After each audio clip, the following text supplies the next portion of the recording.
தேனி மாவட்டம் கூடலூரில் 7 வயது சிறுமிக்கு பாலியல் தொந்தரவு அளித்ததாக 80 வயது முதியவரை கைது செய்து போக்சோ சிறப்பு நீதிமன்றம் ஆயுள் தண்டனையும் 5000 ரூபாய் அபராதம் விதித்து தீர்ப்பளித்துள்ளது. கோவை மாவட்ட ஆட்சியர் அலுவலக கூட்டரங்கில் வேளாண்மை மற்றும் உழவர் நலத்துறை சார்பில் மண்டல அளவிலான ஆய்வுக் கூட்டம் நடைபெற்றது. இந்நிகழ்ச்சியில் கலந்து கொண்ட பின் அமைச்சர் மு.பே. சாமிநாதன் மற்றும் MRK பன்னீர்செல்வம் செய்தியாளர்களை சந்தித்து பேசினர். மயிலாடுதுறை மாவட்டத்தில் மணக்குடி, அரும்பாக்கம், மூங்கில் தோட்டம் உள்ளிட்ட பல்வேறு இடங்களில் பல வண்ணங்களில் விநாயகர் சிலைகள் தயாரித்து விற்பனைக்காக தயார் நிலையில் உள்ளது. பல்வேறு வகையில் பல வண்ணங்களில் காணப்படும் விநாயகர் சிலைகள் அதிக அளவில் விற்பனையாகும் என எதிர்பார்ப்பதாக விற்பனையாளர்கள் தெரிவிக்கின்றனர்.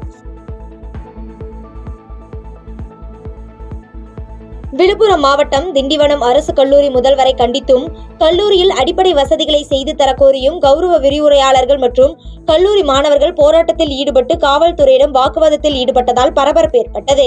மேலும் மாணவர்களை முதல்வரை சந்திக்க அனுமதி வழங்காததால் முதல்வர் அறை கதவை உடைத்து உள்ளே சென்று முதல்வரிடம் தங்களது கோரிக்கைகளை வலியுறுத்தி வாக்குவாதத்தில் ஈடுபட்டனர். சேலம் மாவட்டம் எடப்பாடியில் நடைபெற்ற திமுக பொது உறுப்பினர்கள் ஆலோசனை கூட்டத்தில் சேலம் நாடாளுமன்ற உறுப்பினர் TM செல்வ கணபதி கலந்து கொண்டு சிறப்புரை வழங்கினார். இதில் ஏராளமான திமுக நிர்வாகிகள் மற்றும் பொதுமக்கள் கலந்து கொண்டனர். மதுரை பாராளுமன்ற தொகுதியில் இந்திய கூட்டணி கட்சி சார்பில் போட்டியிட்டு வெற்றி பெற்ற மார்க்சிஸ்ட் கம்யூனிஸ்ட் கட்சியை சேர்ந்த வெங்கடேசன் MP மேற்கு சட்டமன்ற தொகுதிக்குட்பட்ட பறவை பேரூராட்சியில் உள்ள பகுதிகளில் வாக்காளர்களுக்கு நன்றி தெரிவித்து பேசினார். ராமநாதபுரம் மாவட்டம் சத்திரக்குடி அருகே மென்னந்தி கிராமத்தில் நடந்து முடிந்த நீட் தேர்வில் ஒரே கிராமத்தில் நவீன்குமார், நவீன்ராஜ், பிரதீபா ஆகிய 3 மாணாக்கர்கள் அதிகப்படியான மதிப்பெண் பெற்று வெற்றி பெற்றனர். இதனை கொண்டாடும் விதமாக பாஜக முன்னாள் போகலூர் ஒன்றிய பொதுச் செயலாளர் முத்துவேல் பாண்டியன் வீட்டிற்கே சென்று மாணாக்கர்களுக்கு சால்வை அணிவித்து இனிப்புகள் வழங்கி வாழ்த்துக்களை தெரிவித்தார். அப்பொழுது செய்தியாளர்களிடம் பேசிய மாணவர்கள் நீட் தேர்வில் வெற்றி பெற்றதற்கு மிகுந்த மகிழ்ச்சி அளிக்கிறதாக தெரிவித்தனர். ஒரு 20 மார்க் தேர்வில் ஃபர்ஸ்ட் வருஷம் சீட் போயிடுச்சு.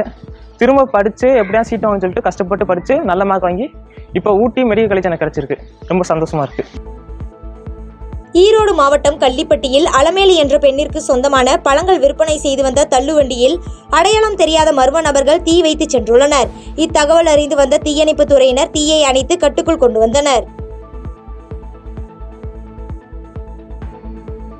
கடலூர் மாவட்டம் விருத்தாச்சலம் அடுத்த சின்ன கண்டியாங்குப்பம் அருகே செல்வமணி என்பவரை குடும்ப தகராறு காரணமாக செல்வமணியின் உறவினர்கள் கத்தியால் தாக்கியதில் பலத்த காயமடைந்த செல்வமணி மருத்துவமனையில் அனுமதிக்கப்பட்ட நிலையில் சிகிச்சை பலனின்றி உயிரிழந்தார். இதுகுறித்து விருத்தாச்சலம் காவல்துறையினர் வழக்கு பதிந்து விசாரணை மேற்கொண்டு வருகின்றனர்.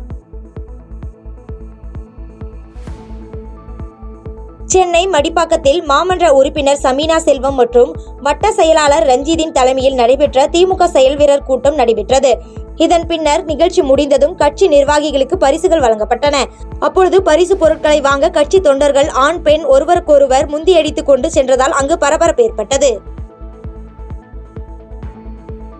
பாதகம் செய்பவரை கண்டால் நாம் பயங்கொள்ளலாகாது பாப்பா, மோதி மிதித்து விடு பாப்பா, அவர் முகத்தில் உமிழ்ந்து விடு பாப்பா. அண்மை செய்திகளை உடனுக்குடன் தெரிந்து கொள்ள இணைந்திருங்கள் இயம்நாடு தொலைக்காட்சியுடன்.